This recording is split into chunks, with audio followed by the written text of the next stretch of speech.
Hello friends, welcome back to my YouTube channel. My name is Sada learning with Radha के YouTube channel पर आप सभी का स्वागत है। आज के इस वीडियो में हम लोग करने जा रहे हैं पठन अभियान की गतिविधि पत्रक 29, जिसकी दिनांक है 21 फरवरी 2022, जो कि कक्षा 6 से 8वीं तक के लिए है। विद्यार्थी का नाम, मतलब विद्यार्थी अपना नाम यहाँ लिख लेंगे, शिक्षक शिक्षिका का नाम, अब अपने टीचर मैडम का नाम यहाँ लिख लेंगे। तो चलिए आज की आपकी पठन अभियान की गतिविधि पत्रक 29 को स्टार्ट करते हैं। आज की जो वर्कशीट है उसमें हम अंतर्राष्ट्रीय मातृभाषा दिवस के बारे में जानेंगे। तो चलिए जानते हैं कि अंतर्राष्ट्रीय मातृभाषा दिवस होता क्या है। इसके बारे में पूरा डिटेल से जानेंगे, तो अंत तक वीडियो में बने रहेगा। तो चलिए स्टार्ट करते हैं। प्यारे बच्चों, आज का दिन खास है क्योंकि हर वर्ष 21 फरवरी पूरी दुनिया में अंतर्राष्ट्रीय मातृभाषा दिवस के रूप में मनाया जाता है। आपके मन में सवाल उठ रहे होंगे कि मातृभाषा आखिर क्या है। क्योंकि इंसान का सबसे गहरा रिश्ता माँ के साथ होता है। अगर माँ इंसान को जन्म देती है तो भाषा उसे जिंदगी के अर्थ बताती है, जीने का ढंग समझाती है। इतने गहरे संबंध के कारण ही इंसान ने भाषा का रास्ता माँ से जोड़ा। मातृभाषा अपने माता और पिता और परिवार के अन्य लोगों द्वारा घर में बोली जाने वाली भाषा होती है, जिसे सुनते हुए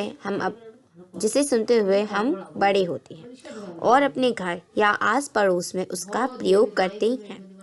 मातृभाषा के प्रयोग से हम एक जुड़ाव और अपनेपन का अनुभव कर पाते हैं और आसानी से अपनी बात कह पाते हैं।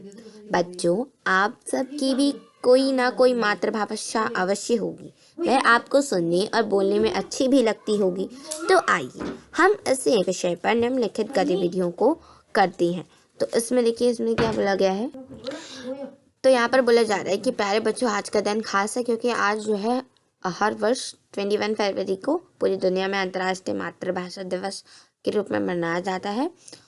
और फिर इसमें बोला गया है कि आपके मन में सवाल उठता होगा कि मातृभाषा आखिर क्या है, क्योंकि इंसान का सबसे गहरा रिश्ता उसकी माँ के साथ होता है।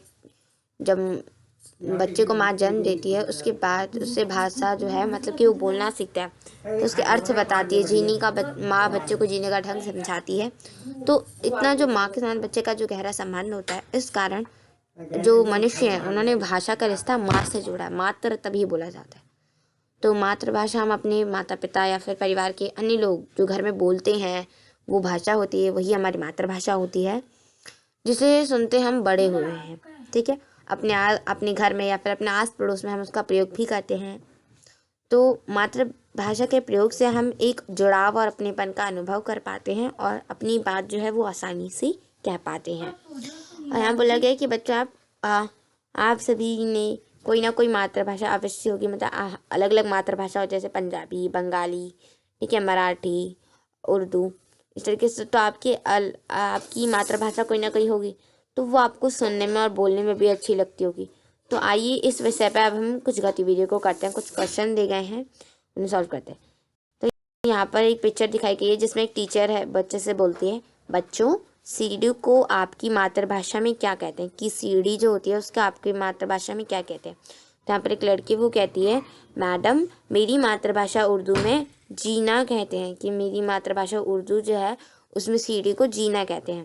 यहाँ पर एक लड़की वो कहती है, मेरी मातृभाषा पंजाबी में से पौड़ी कहते हैं, कि मेरी जो मातृभाषा है पंजाबी, उसमें सीढ़ी को पौड़ी कहते हैं। फिर ये लड़का कहता है कि बंगाली में से मई कहते हैं। और फिर यहाँ पर एक लड़की ये कहती है कि मेरी गढ़वाली भाषा में इसे पैड़ी कहते हैं। ठीक है, तो यहाँ पर देखिए अलग अलग भाषा, जैसे कि सीढ़ी को ही अलग अलग भाषा में, उर्दू में जीना बोला जाता है और पंजाबी में पौड़ी बोला जाता है, गढ़वाली में पैड़ी बोला जाता है, बंगाली में मई कहा जाता है। तो मतलब कि एक ही वर्ड को अलग अलग मातृभाषा में अलग अलग कहा जाता है। अब हम देखते हैं रिलेटेड क्वेश्चन आंसर। तो देखिए यहाँ पर क्वेश्चन नंबर वन है, आपकी मातृभाषा क्या है। अपने माता पिता या घर के सदस्य से पूछकर अपनी मातृभाषा में प्रचलित किन्हीं 5 शब्दों को लिखें। तो आपकी मातृभाषा क्या है, पहले तो वो लिखना है, फिर अपने माता पिता या घर के सदस्य से पूछकर अपनी मातृभाषा में कोई भी 5 प्रचलित शब्द लिखने हैं, या नॉर्मल कोई भी 5। तो देखिए मेरी मातृभाषा तो हिंदी है, तो मैं उसी में आपको दिखाती हूँ इसका आंसर। तो यहाँ पर देखिए उत्तर आप लोग देख सकते हैं, मैंने लिखा मेरी मातृभाषा हिंदी है, क्योंकि मैंने आपको पहले ही बता दिया था मेरी मातृभाषा हिंदी है। तो उसमें मैंने जो वर्ड्स लिखे हैं कुर्सी, दरवाज़ा, कंधा, पंखा, कक्षा, इस तरीके से। ठीक है, तो ये था क्वेश्चन नंबर 1 का आंसर, मतलब कि उत्तर नंबर हमारा 1 हो गया। ठीक है, तो अब हम देखते हैं हमारा नेक्स्ट क्वेश्चन। अब देखो, अब क्वेश्चन नंबर 2 है, निम्नलिखित शब्दों को आपकी मातृभाषा में क्या कहते हैं। जैसे दरवाजे को पंजाबी में बूहा कहते हैं, तो हम बोलेंगे कि यहाँ पर हमें कुछ वर्ड दिए गए हैं, इन्हीं आपकी मातृभाषा में क्या कहते हैं। जैसे दरवाज़ा हो गया, दरवाजे को पंजाबी में बूहा कहते हैं। तो ऐसे गुब्बारा, अगर जो आपकी मातृभाषा होगा उससे से रिलेटेड होगा। आपकी मातृभाषा में गुब्बारे को क्या कहते हैं, पतंग को क्या कहते हैं, रजाई को क्या कहते हैं, चटाई को क्या कहते हैं, टोकरी को क्या कहते हैं। तो सबकी अलग भाषा होगी, किसी की मराठी होगी, किसी की तमिल होगी, ठीक है, किसी की बंगाली होगी, किसी की पंजाबी होगी, किसी की उर्दू होगी। तो आपको अपनी अपनी भाषा में यहाँ लिखना है। तो मेरी मातृभाषा हिंदी है, तो हिंदी में तो सेम होगा। तो चलिए देखते हैं इसका आंसर। तो यहाँ पर देखिए मैंने लिखा गुब्बारे को कहते हैं गुब्बारा, पतंग को कहते हैं पतंग, रजाई को कहते हैं रजाई, चटाई को कहते हैं चटाई, और टोकरी को टोकरी कहते हैं। अगर आपकी मातृभाषा अलग है तो आपके ये वर्ड्स भी अलग होंगी। ठीक है, तो नाउ अब हम देखते हैं हमारी वर्कशीट का लास्ट क्वेश्चन, थर्ड क्वेश्चन। आप अपने माता पिता या घर के सदस्यों की सहायता लेकर अपनी मातृभाषा में प्रचलित किसी एक लोकगीत को तैयार कीजिए और उसे अपनी कक्षा में सुनाएं। तो आपको अपने माता पिता की या फिर अपने घर के सदस्यों की सहायता लेकर अपनी मातृभाषा में कोई भी प्रचलित या फिर प्रचलित कोई भी लोकगीत है उसे तैयार करना और अपनी कक्षा में सुनाना है। तो आप अपनी कक्षा में सुनाइएगा, मैं आपको लिख के दिखा देती हूँ, आप कॉपी में लिख लीजिएगा।